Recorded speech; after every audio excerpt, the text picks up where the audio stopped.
Welcome to the Buick Outdoors Podcast. I'm your host, Sheldon, and on this podcast, we dive deep into the outdoors. We discuss hunting and fishing techniques, give you tips and tricks, tell stories, and everything in between to help you enjoy the outdoors. This podcast is brought to you by Northbound Gear. Northbound Gear makes some of the best affordable outdoor gear on the market today. I have all of their pants, their tactical jacket, and the Apex jacket. I can't say anything but good things about their clothing, and I wear this stuff daily. I just put the Adventure water resistant pants and the Apex waterproof jacket to the test on my latest overnight ice fishing trip, where the wind chill made the temperature drop down to minus 41 and it kept me warm and dry. If you want to check out their lineup of clothing and accessories, head over to northboundgear.co and use my promo code Sheldon15 at checkout to receive 15% off your order.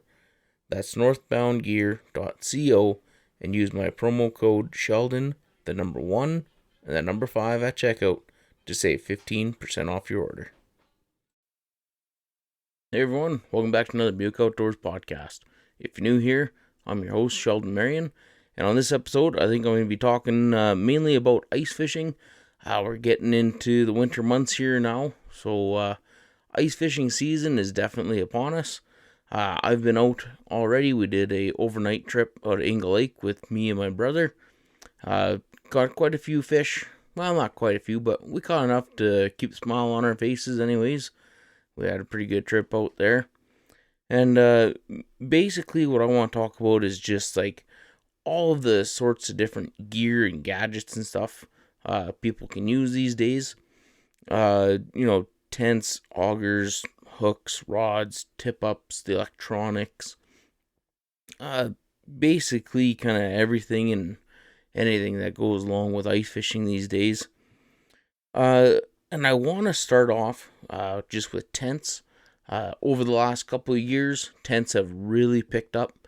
I know beforehand we had some tarps once in a while that we would set up.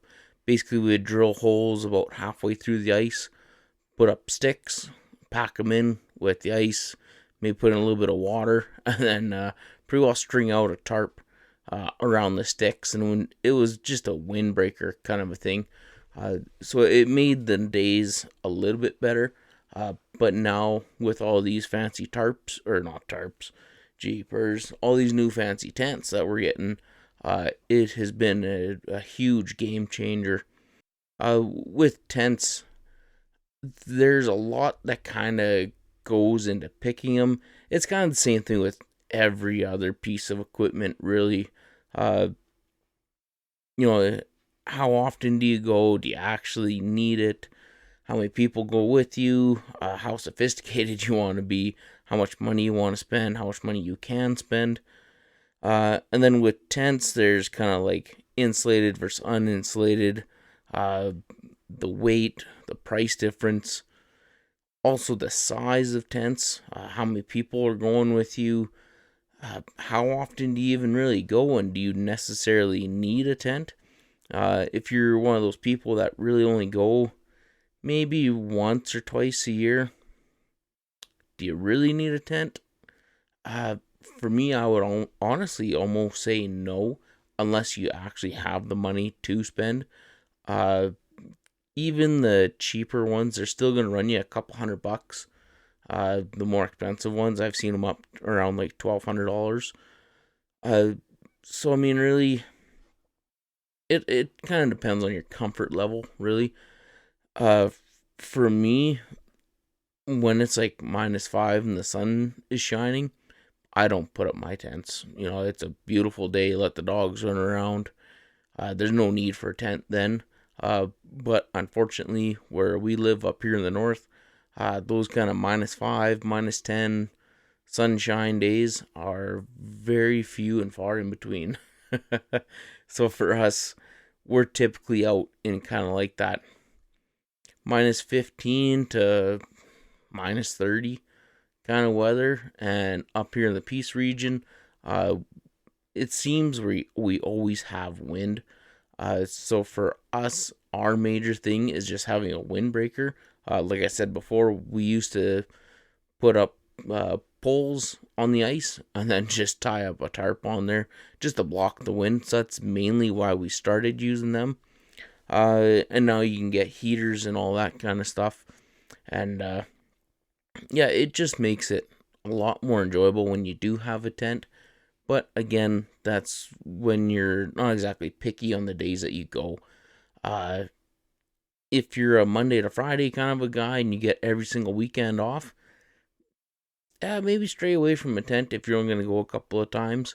Because, I mean, really, you can pick and choose which weekends that you want to go. And then plus up here, you know, we can ice fish from November until pretty well April. Some years April. But for the most part, it'd be like kind of November till March kind of a thing. But yeah, going off from there, basically what size are you looking for? If it's just you and your dog or just you by yourself, you know, a simple 2-person tent is basically all you need. It doesn't have to be insulated, it can be uninsulated.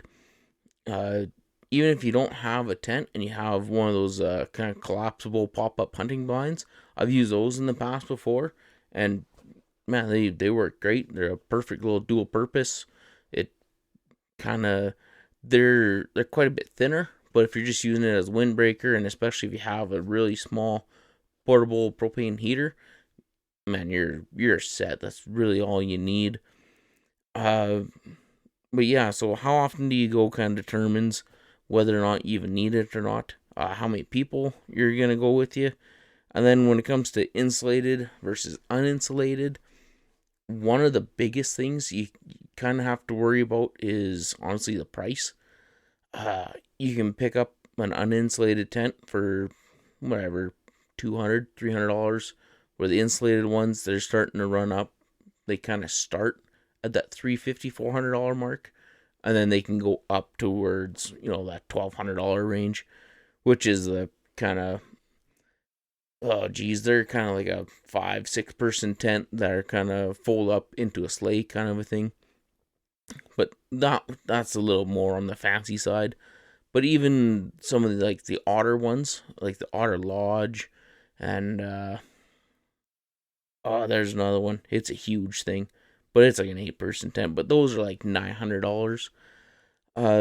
Eskimo makes some really nice insulated ones and uninsulated. Same thing with Rapala, Outbound, Woods.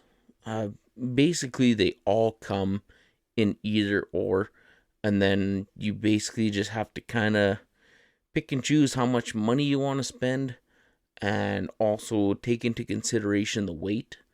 If you can handle 50 pounds, maybe an uninsulated Woods Arctic 6, like the one that I just bought, maybe that one's for you. You can easily fit 6 people in there. You can comfortably fit 4.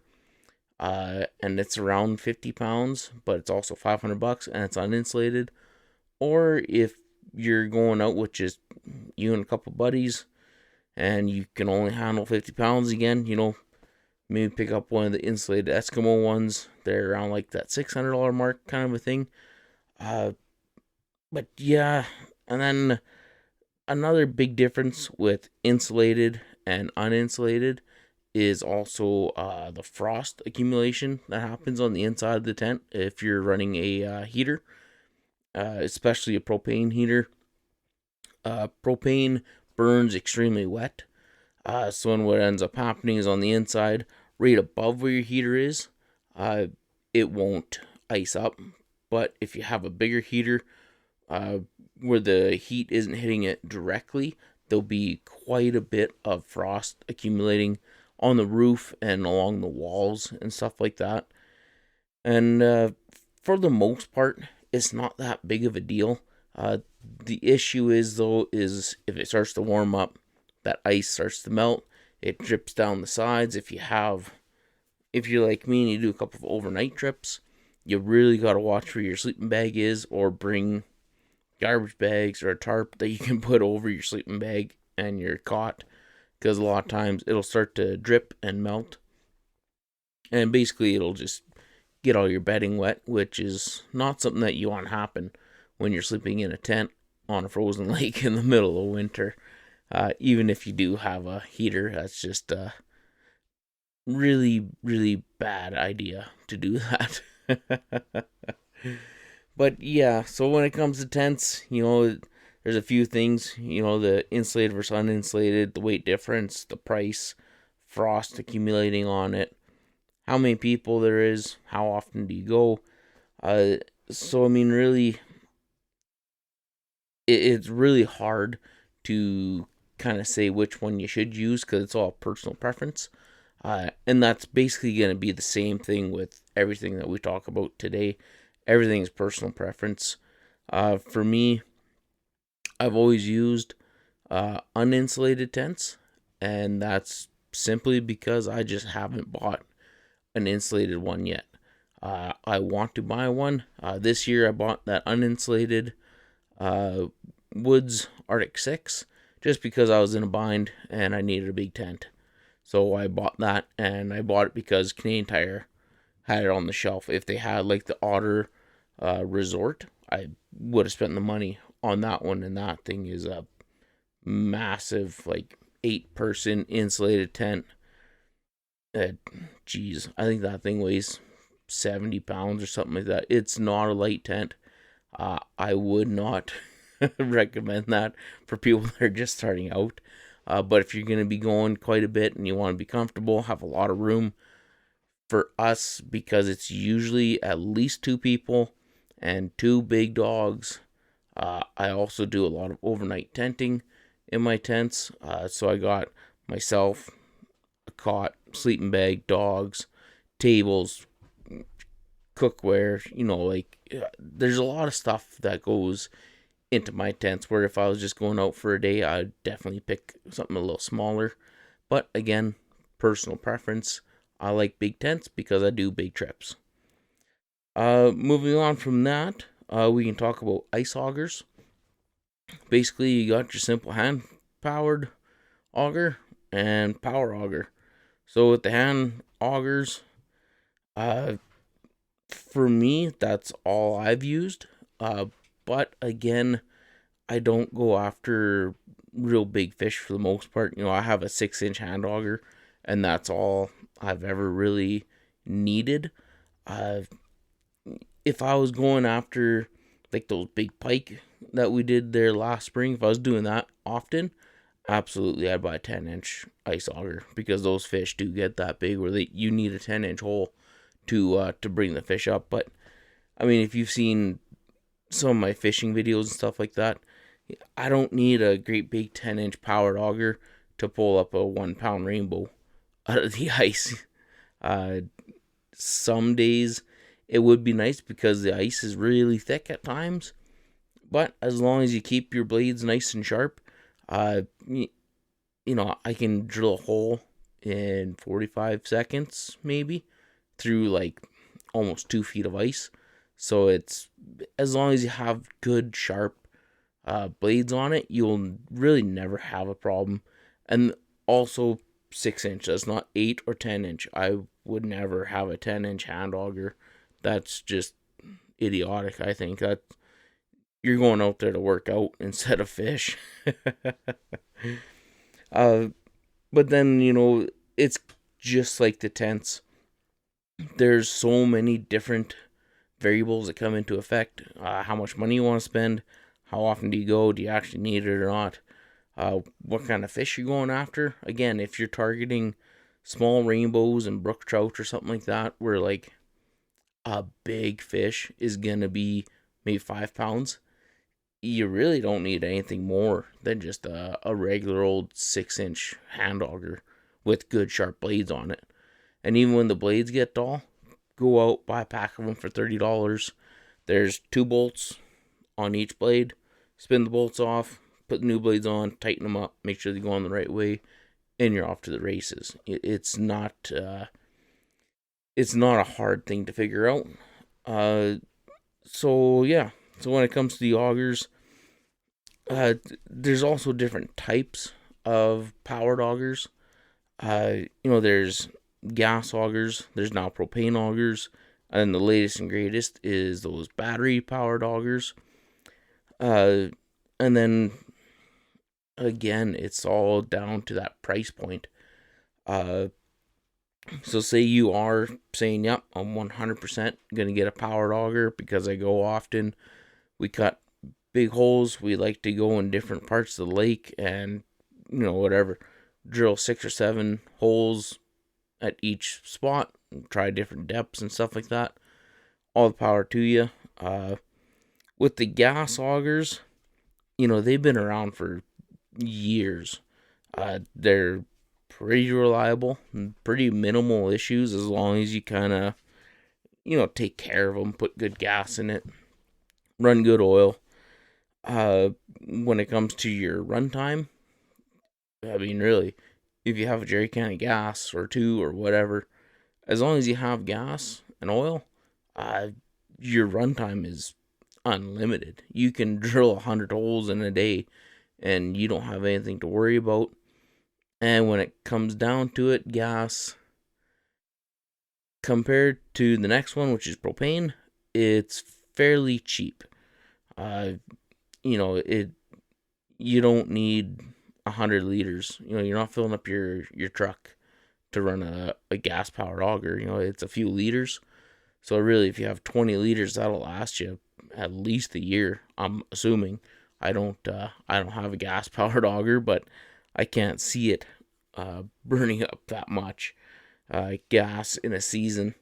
Even if you do go like every day. When it comes to the propane ones, the propane technology that's been around for years, so I'm assuming it's going to be extremely reliable, just like the gas one.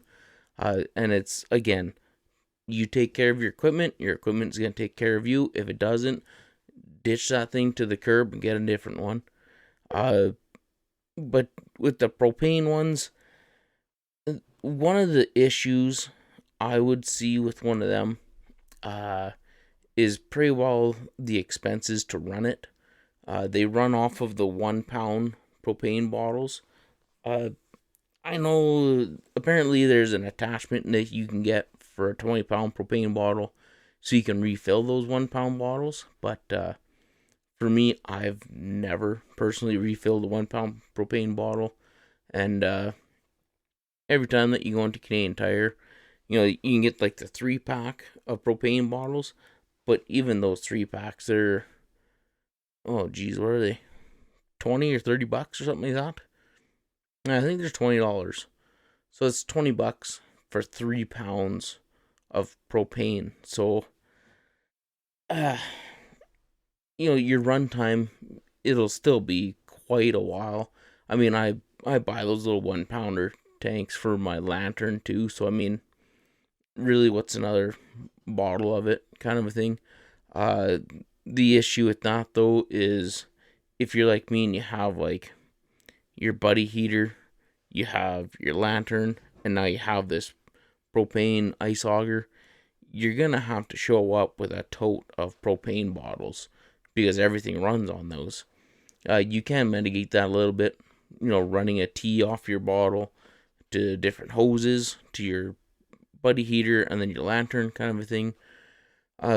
But again, most people aren't going to want to be packing around big bottles and the tees and hoses and stuff. It's simple just to have 1 pound propane bottles.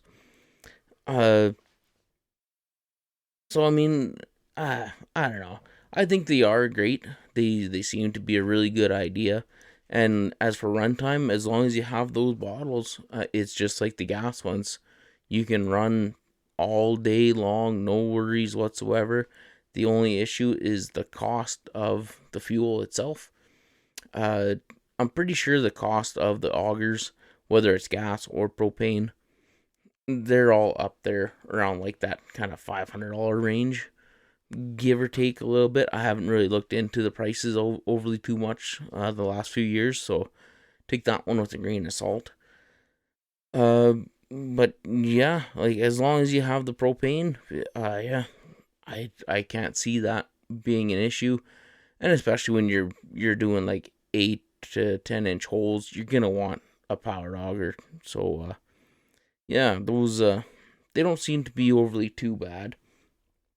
And then the new style there are the battery operated ones, and for me, I honestly cannot trust those at all up here in the north, and that's only because if we're taking a trip into, say, Clue Lakes and somebody grabs a battery powered ice auger, you cannot guarantee me that the battery's not going to be dead or frozen by the time we get into the lake. It's a 20-mile sled ride into the lake. I'd rather have a hand auger or a gas auger or a propane auger. The thing with the battery ones, though, if you're kind of sticking close to town, like if you're in Fort St. John and you're going to Inga Lake or Charlie Lake, One Island, kind of thing, I really don't see an issue with the battery powered ones. With me, when I do like an overnight trip, if I had a battery powered one, my truck doesn't stay running all day. The heater in the tent doesn't stay running all day. Things freeze up and all that stuff. There's too much kind of things could potentially go wrong a little too much for my comfort. But if you're going out for the day, plug it in before you leave. With these new trucks, all of them almost have like that little 12-volt plug-in in your truck. I'm assuming you could plug in your battery as you're driving out to the lake in case you forgot, or you just want to top it up, kind of a thing. So the batteries shouldn't be an issue. With battery motors too, or electric motors, I should say, they seem to have just a ton of torque. So even if you have a 10-inch auger, it shouldn't be an issue whatsoever to chew through the ice and get the job done. I don't know how long those batteries last for. I haven't heard anything bad about them. I also haven't really heard anything good about them either. So for that, if you could drill, I think some of them say you can drill up to 100 holes on one battery charge, but that's also kind of like a marketing thing. Like if it's +5 and you have 6 inches of ice that you have to drill through, yeah, it should be able to drill 100 holes. But because we live where we live up here in the north, if it's -20 and you have 30 inches of ice to drill through, are you gonna get 20 holes, 10, 15, 30, 50? I really don't know. And then with that being said too, if you are in a remote spot, then you got to bring something to charge the batteries with. But again, if you're doing something close by, I can't really see an issue with them. If the batteries do start to kind of die a little bit, fire up your truck, plug her in. You probably got to warm up anyways. So, yeah, those ones too, the cost to buy them is extremely expensive. I think I seen one of those ions, those little green ones, and it was like $800 or $900 compared to a gas or propane powered one that was like an Eskimo, I think. Maybe, yeah, it might have been Eskimo. Anyways, they were like that $500 kind of a deal. So you could almost buy 2 gas powered augers for the price of one battery one. So getting started, it's going to be a lot of money. But in the long run, really to charge one of the batteries, it's probably going to cost you pennies on your electricity bill. So in the long run, it might pay for itself. But how long does that little motor last for before it burns out? So there is some pros and cons kind of a thing. I don't know. For me, I'm just really biased against that the electric augers. To me, there's just too much that can go wrong with them. Even if you drill a hole, you set it down on the ice while you get everything set up. There's times out here where you have a bottle of water, you set it down, you set up your tent, you bring everything in, you go and you grab your water, you go take a drink, and she's pretty well 3/4 of the way froze. So if you do that to your battery for your ice auger, and then you go drill a hole, and you pull the trigger on it, and she just goes and dies. Yeah, I don't know. I'd have a hard time not getting pretty upset over that. But yeah, so that's augers. So with the augers too, it's kind of like everything else. It's personal preference, how much money you want to spend. How often are you gonna go, and do you actually need it or not? Basically, if you're going after big fish, or you just like bigger holes for whatever reason, I would highly suggest one of the powered augers. I don't even really know if they make hand crank 8 or 10-inch ice augers, but if they do, good luck to you with those ones. They're I'm assuming they'd be pretty hard to crank.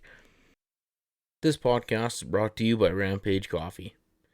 Rampage Coffee is crafted in micro batches to produce a premium quality coffee that is just not possible any other way. Step up your coffee game and get amped with premium quality freshly roasted coffee. Right now I'm waiting on the sampler bundle where you get to try all 4 blends for around $20. It comes with a full force premium espresso, Code Black dark roast, Riot medium roast, the C4 extreme caffeine blend, and it also comes with some pretty cool looking stickers. If you head over to rampagecoffee.com and use our promo code Buick, you'll receive 10% off. That's rampagecoffee.com, promo code BUICK to get 10% off and get amped with Rampage Coffee. Then I guess one of the next things you'd have to really consider is your ice fishing rods.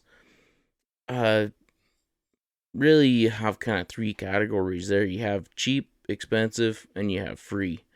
One of my last podcasts, I was talking about the free version quite a bit, because I was talking about kind of where we started from and where we are today. And, before, we would just show up with a spool of line, and we'd go out and cut a willow and use a willow as our fishing poles. And I mean, we still do that today. When I'm going after like those big pike and stuff, I had my rod with me, but for the most part, I just used a 1-inch willow, sometimes 1.5-inch, 2-inch willow. That was 20 inches long. Tie your string up in the middle, and even the string, if you just use like that black 50-pound test line, that works pretty good. Some people have gone as far as using like real thin rope almost, or butcher twine. I've seen that. But yeah, like to get started, like really, if you want to take the free version, again, a 1 to 2-inch willow, that's 20 inches. Tie your line up in the center of your stick. Use enough to get you down to the bottom, and then maybe just a little bit more, whatever, 10 extra feet kind of a thing. And you're fishing. Like, you don't actually need an ice fishing rod. But for me, what I use is just those cheap rod and reel combos. They run $30 to $50. Sometimes you can get like kind of the 2-for-1 specials kind of a thing. There's 2 rods that come with a bag and 2 reels, and they're around like $60. Kind of a deal, $60 to $100, I guess. But yeah, it's very simple, straightforward stuff. You don't really need overly too much. A nice rod is nice to have, same with a nice reel. But do you need it? Most likely not. And again, it's just like everything else. Where are you going fishing? What are you targeting? And how often are you going to go? If you're like me and your main fish that you go after are small little stocked rainbow trout and brook trout, you are not going to need an AbuGarcia ice fishing rod with a Fluger reel. You can very easily... Oh, I gotta plug in the laptop. Alright, we're back. I had to plug in the laptop there. I guess I forgot to do that. She's almost dead. But yeah, what I was saying about ice fishing rods, you don't need anything big and fancy and expensive if you're going after the fish that I go after. You know, when you read into it, you know, some of them are whatever, they'll say 7 ball bearings and this and that, yada yada. Like, you don't need to really go into too many detail over that stuff.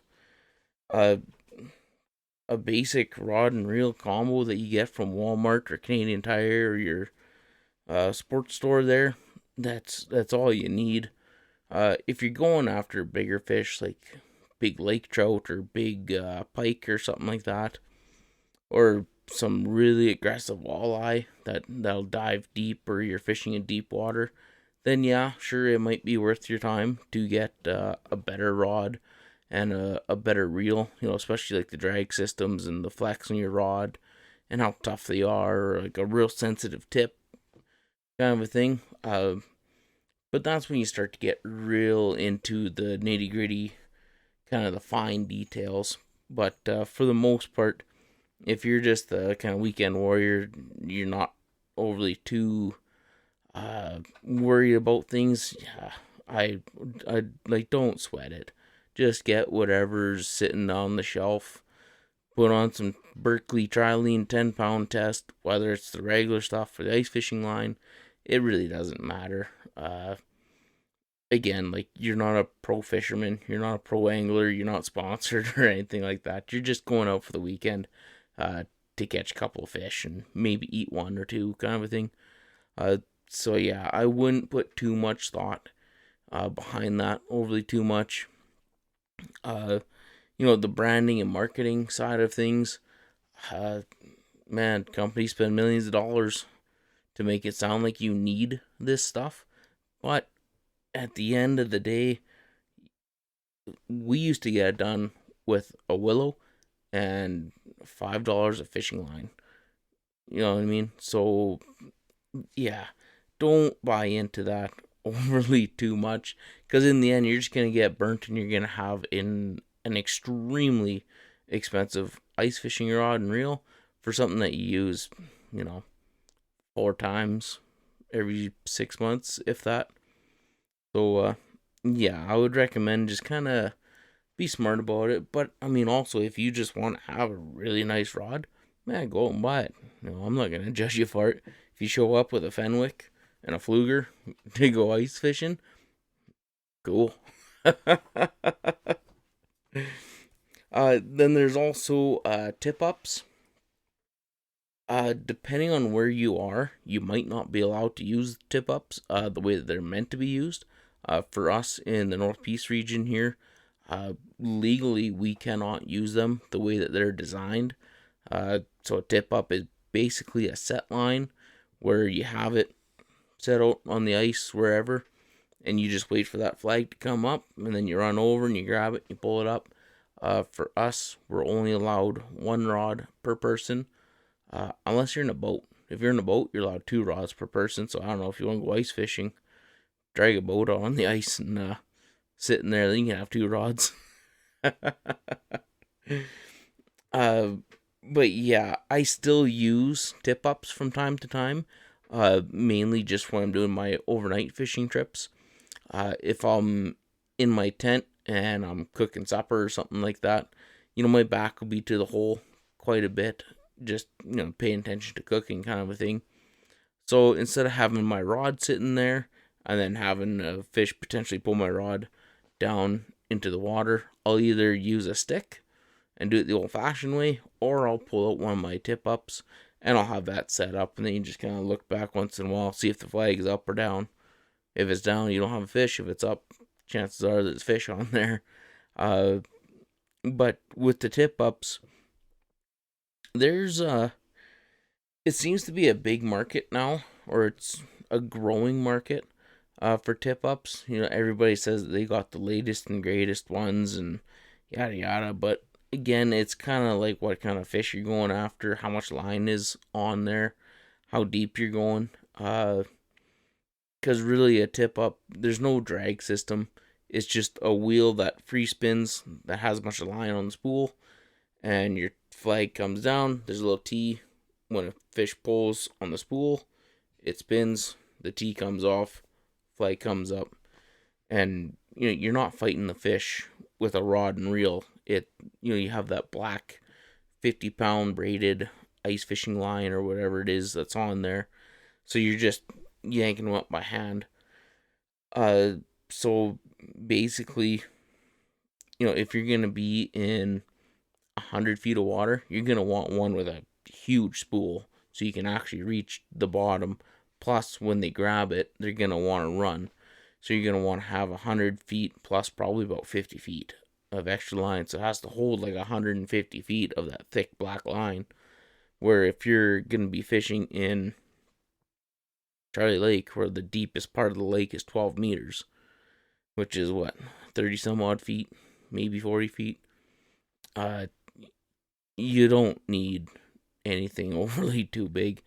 Plus, if they ever do hit the end of the line, you're gonna want the platform of the actual tip up to be thick enough where it's not just gonna bend and break, kind of a thing. But the chances of that happening when you're using just a regular old tip up in a shallow lake is extremely, extremely small, because I think they come with 100 feet of line on the tip ups, like the typical tip ups where the spool's kind of like an inch and a half wide, kind of a thing.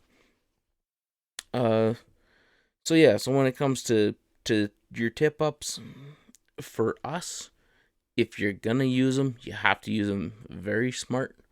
You don't be poaching, don't be setting them up the way that tip ups are supposed to be set, because for you up here, it's gonna be illegal if you go. Was it 7A in the Peace region? I think you're allowed set lines over there, but don't quote me on that. If you are, then yeah, use a tip up the way that it's supposed to be. If you're fishing on the left side of the point, maybe set up a tip up on the far side of that point, or on the tip of a rock point or whatever, or just different depths, kind of a thing. Really target the lake and kind of go after it. But if you are looking for tip ups, again, it's basically how big of a spool that you need, how deep of water that you're going to be fishing in, and that's kind of about it. And then whether or not it's actually legal or not for you to use them.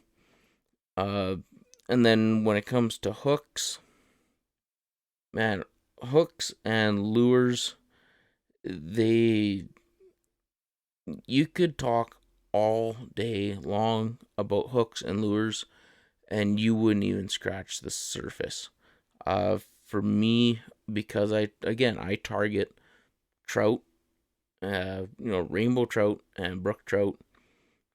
I use a size 8 J hook with bait holders on it, a little split shot, sometimes a bobber, but not very often. I have them in the tackle box, but I don't remember the last time I actually put a bobber on my line when I'm ice fishing. So for me, I go out and I buy the American Eagle, Gamakatsu, Mustad, basically whatever is available at Canadian Tire that's a size 8 bait hook. Sometimes I'll get size 10. I have a few packs of those, but I don't think I've ever really opened them. Just because the size of the fish that we go after are too small to really get a size 10 in their mouth comfortably, so you're not going to catch nearly as much. So the size 8 with a little piece of shrimp, and you're off to the races. If you're going after lake trout and ling or burbot, whatever you want to call them, they seem to like really big white tube jigs. Some people say if they glow in the dark, they work phenomenal. And again, you have to check with your regulations where you live, whether that's legal or not, because it's kind of sort of technically illuminated. Some places you're allowed a light within 8 inches of your hook, I think is what our regulations are up here. I don't quote me on that 100%. You'd have to look into that. So up here, you might be able to get away with the glow in the dark jigs, but I'm not 100% sure. You'd have to read the regulations. But other than that, for lake trout, some like spoons, some like just the regular old J hook. With the lake trout though, you're able to use much bigger hooks. Uh, and again, whether you want to use artificial or real bait, uh, with bait too, you gotta be careful with bait. But we'll touch on that once we're done with the hooks and lures. Uh, but yeah, and then when it comes to like walleye and pike, and well, basically any predator fish, I think that's why lake trout like jigs is they basically like anything that moves. Uh, so for like walleye, pike, and lake trout, you can pretty well combine them all into one category as predators, and you can use like those airplane hooks where they look like a little fish, but they got wings either up by the head or off its tail. And with those, you bring them up nice and slow, and then you just drop them. When you drop them, they, as they're going down, they do like a real big wide swoop. I think on those, you can look at the different size of fins on them, and then on the package, it should tell you how much they'll actually swim around. I think some of them are just kind of lazy, or others they'll go as far out as they can, kind of thing. They'll do like a massive circle, like kind of a 3-foot circle. But again, that's also how much line and stuff there is for it to kind of play with. There's jigging spoons. What is it? Is it Swedish pimple or Scottish pimple, something like that. Those things, they seem to work pretty good. They're just like the airplane ones where you bring it up, and when you drop it, those they kind of go down and they kind of flutter as they're going down. It kind of moves the same way a regular spoon moves, but with the regular spoon, it has to have the forward momentum to get it to do its flutter and its little dance kind of thing. Where with jigging spoons, it does it going downwards. I've also heard people use just regular spoons. Apparently, it works in Charlie Lake, but I'm not gonna try there again. I've tried it enough times, but yeah, like there's a lot of fish that they just kind of strike whatever moves, and it's whatever shiny and looks good to them at that time. So yeah, the old 5 of diamonds, blue and silver spoons. I don't think crocodiles would work all overly too good in the wintertime. The Scottish, no, Swedish pimple, I'm sure it's what it's called. You'd have to look that one up. There's also jigging wraps that you can use, and again, those are like Rapalas, but I think they're weighted. I think is how it works. So they sink to the bottom, and then as you're sitting there jigging, every time you pull up on it, just the momentum of it coming up, it has little fins, so it kind of swims around as you're jigging it up, kind of a thing. But yeah, when it comes to hooks, oh man, there's just so many.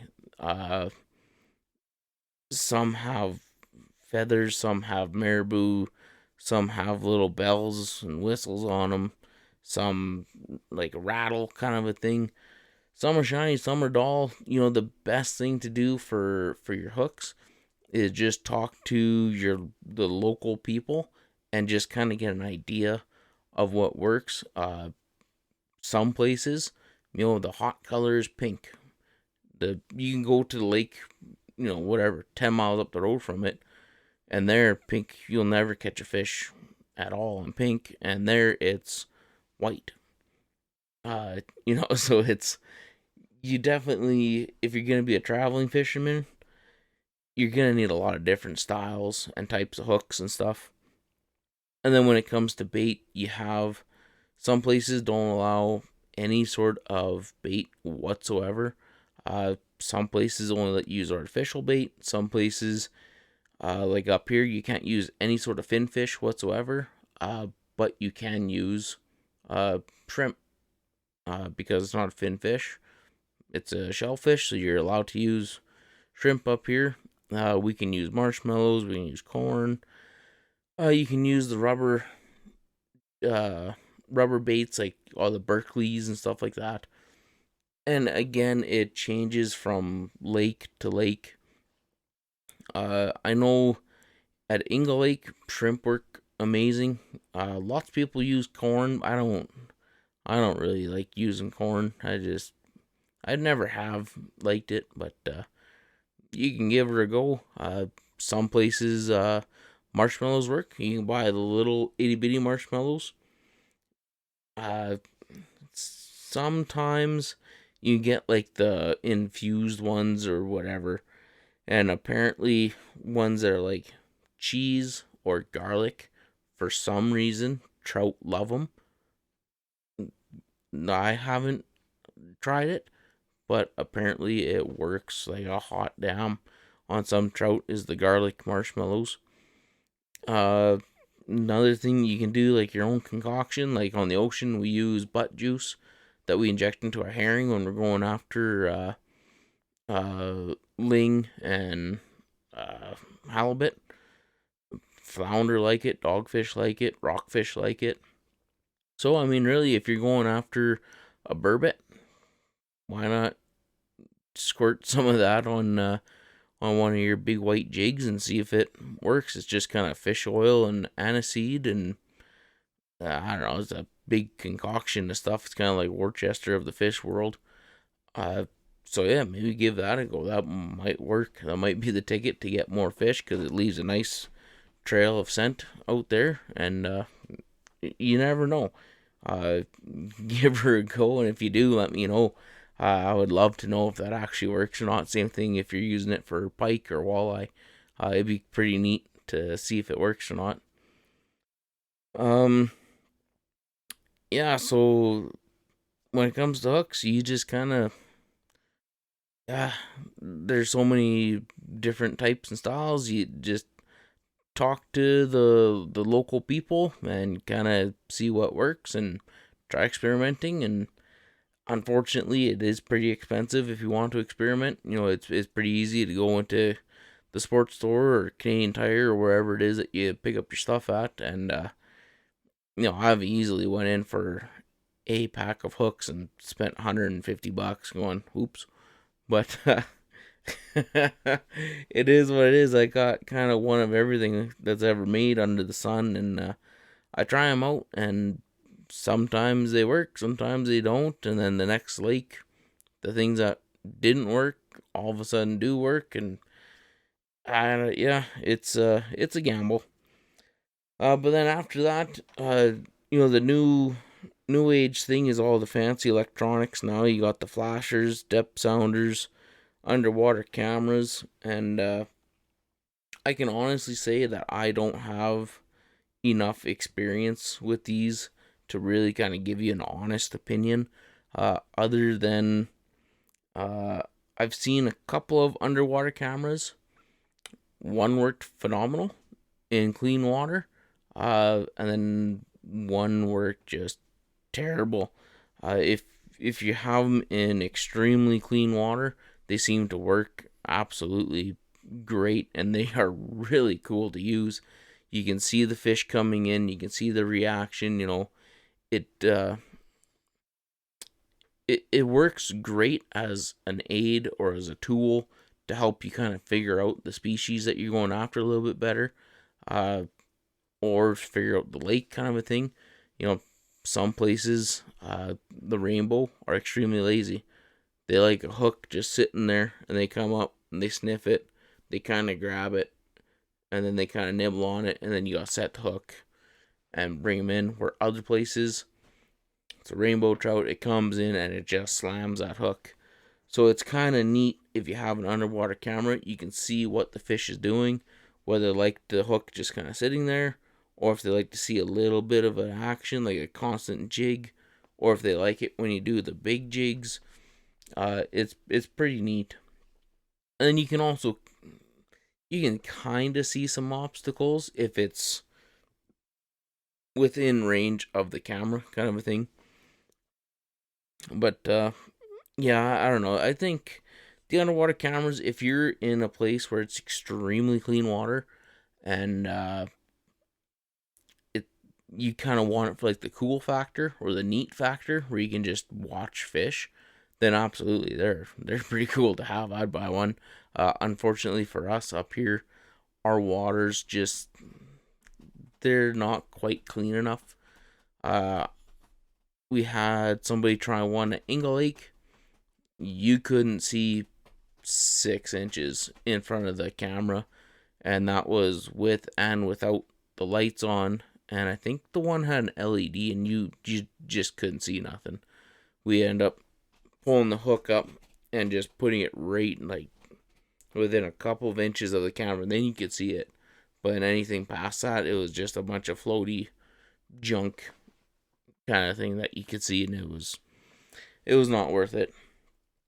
But yeah, if you have nice clean water, totally, I would absolutely buy one.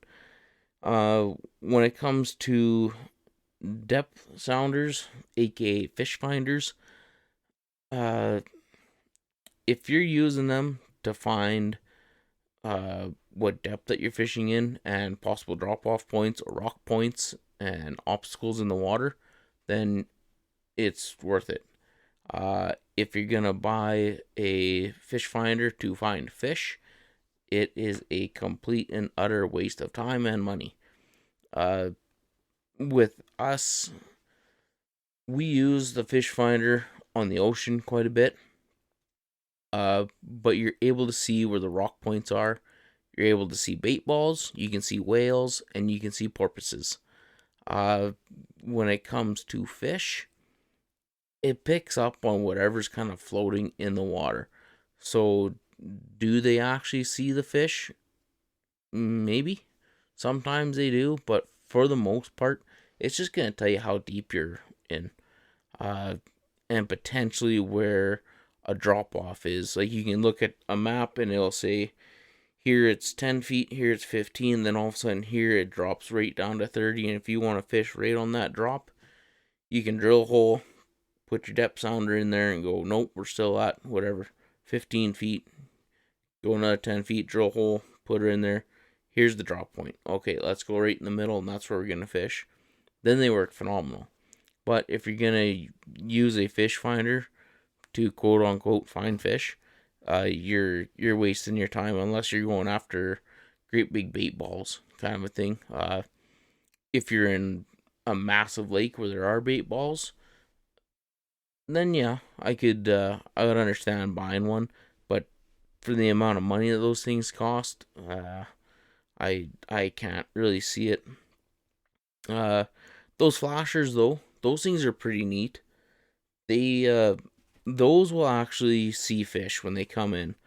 If you look at those, it's like a big ring, and you'll see little LED or not LED, but you'll see little lights. So basically, once as you see a solid light, that's where the bottom is, and then when you drop your hook, you can actually see little strips of light coming down as your hook's going down. You can sit there, and then when you move your hook, it'll pick up on that movement kind of a thing, and it'll be a little light bar, little light that comes up and says at what depth it's at. So you can be sitting there, if you're in 30 feet of water, at the 30 mark, from there to whatever it goes up to, it'll be a solid line. So when say you're jigging at 20 feet and 30 feet of water, at 20, you'll see a little light bar there. That's where your hook is. And then if a fish comes up, all of a sudden you'll see another light coming in. So that actually does detect fish coming in. So if you're... even with that though, it tells you when a fish is there. You can't get actual proof that's going after your hook until you're sitting there jigging and you can see it slowly come up to roughly where your hook is. And then even then, it doesn't guarantee you that you're going to catch fish. I think that's a problem that a lot of people have is they buy this equipment, they show up with a box load of electronics and fishing gear and all that crap, and they think that they're gonna catch the fish because they spend a lot of money. When really, you're gonna catch fish if you're a good fisherman. Uh, if you use them, you know, if you use them to kind of educate yourself, like if you see a mark come up on a flasher and you're sitting there jigging softly and then the mark goes away, well, maybe they don't like that. So the next time there's a mark on that flasher, don't jig at all. See what happens. If it goes away, well, they don't like that. And again, if you see a mark come up, jig like a maniac. See if that spooks them or if it puts them into a feeding frenzy and they come up and they actually start to chase your hook. Because if they come up, again, you'll see the little light bar come up on the screen, and you can kind of educate yourself that way.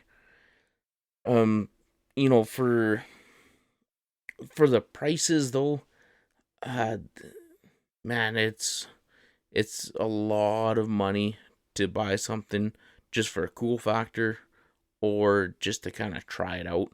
That's why I haven't bought any yet. I would like to try a flasher, but man, for the price, I can't justify spending.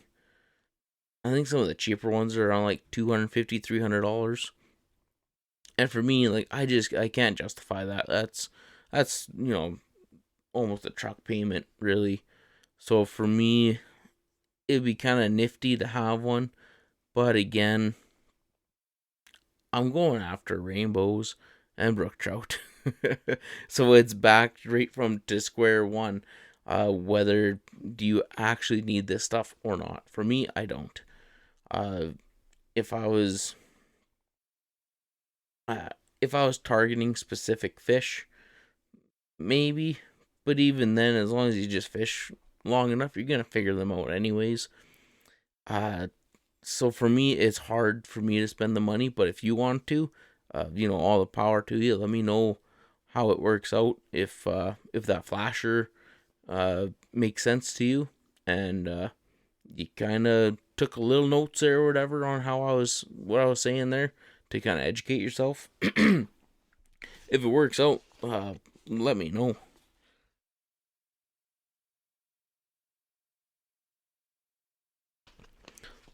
Some of those depth sounders too, like the fish finders, you can get them like the ones that we have in our ocean boat. It's the depth sounder and the GPS and maps and all that stuff all combined into one. So if you're fishing on like a bigger lake, it would be kind of cool to have that. Especially some of them, they come in like a nice little carrying case with a big rechargeable battery, so you have a ton of runtime. And then you can also mark on the map like what spots of the lake that you tried fishing.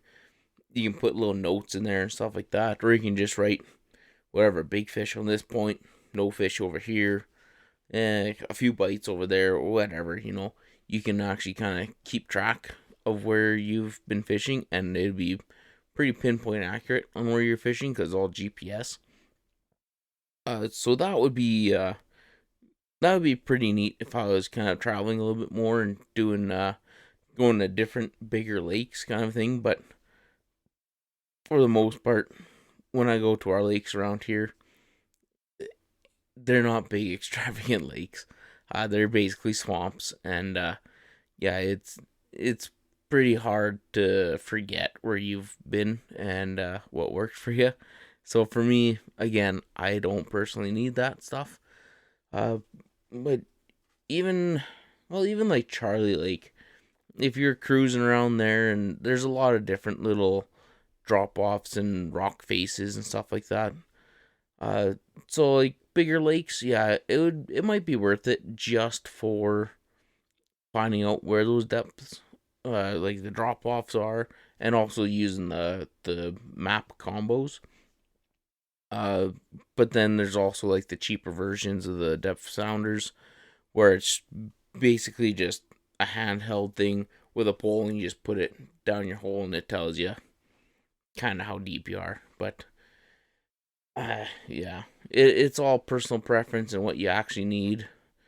So, yeah, the GPS and maps ones, they would be pretty neat to have, but again, the price would be it's a lot of money for those ones, and I'm not ready to spend that kind of money on one of them.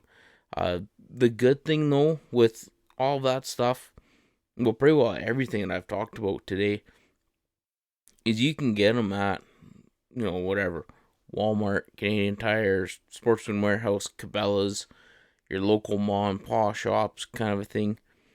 Uh, and everywhere you go, you should be able to find somebody that you can talk to about this kind of stuff.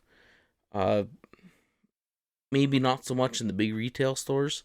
They kind of hire whoever and say, yeah, you're in sports. Good luck over there. But the actual mom and paw shops, especially, and like the designated, like Sportsman Warehouse and Cabela's and stuff, those guys, they should know what they're talking about. But again, you never know with these. Yeah. But at least you can talk to them, get kind of a feel for what it is that you need, what your needs are, how much money you have to spend. Uh, you can spend a lot of money on one thing, or you can spend a lot of money on a bunch of things and have a complete and full setup. Uh, and again, it's all personal preference. What's your budget? Where you going? What you going after? If you're a guy like me, where you're going after rainbows and brook trout and small lakes, and you want to be comfortable, I would suggest uninsulated tent with a propane heater, cheap rod and reel setup, couple packs of J hooks, some split shots, maybe a little thing of baby shrimp, and I don't know, maybe grab one of the you know garlic marshmallow things or Berkley whatever, and give that a go and see what happens.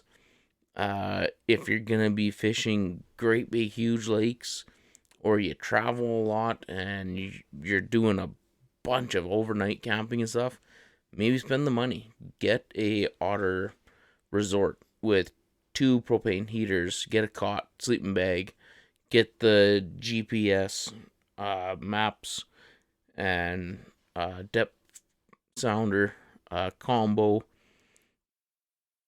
Spend the money on it and really enjoy yourself. But at the end of the day, just because you have this equipment doesn't make you a good fisherman. Being a good fisherman makes you a good fisherman.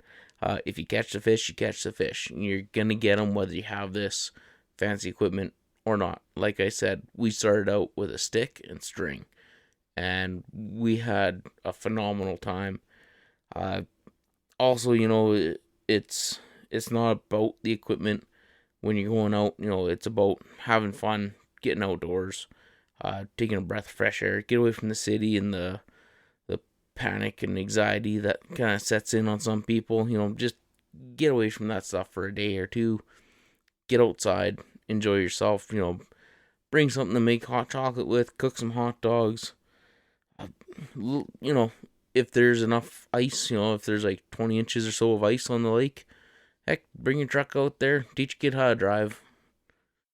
If there's nobody around, get them in the front seat. This is the brake, this is the gas. Let's drive. Teach them how to drive out there, have fun, make it comfortable and enjoyable for not only yourself, but for everyone that you're bringing with you. And you'll definitely be going back and doing it again. And yeah, guys, so focus on just enjoy your time outdoors, and maybe don't take it so serious. And just because somebody says that you need this new latest and greatest stuff, say, well, that Sheldon character, he started off with a willow and $5 of Berkley line, and that's all you need. But anyways, guys, I think I'm gonna cut her off here. I want to thank you for listening. I want to thank you for watching. If you are just listening to this on the podcast, you want to see the video version of it, check us out on YouTube at Buick Outdoors. There's a podcast playlist, and now I'm also working on doing podcast clips. So if you don't want to listen to the entire podcast, I'm going to have things broken down into little sections too. Unfortunately, it might be a little bit annoying for some people because there's going to be several videos every week going up with these podcast clips as I'm trying just to kind of keep up with them. But anyways, that's that. And then also, if you are watching this on YouTube and you want to listen to it, we're on basically every single major podcast platform. So you can find us on Yahoo, Google, Amazon, Spotify, iHeartRadio. What's the other one? Comcast or something like that. I seen Podbean. Basically anywhere that you listen to a podcast, if you just search the Buick Outdoors podcast, you should be able to find us. But anyways, guys, again, I want to thank you for watching and thank you for listening. Leave us a like, comment, give us a rating, and hey guys, see you on the next one.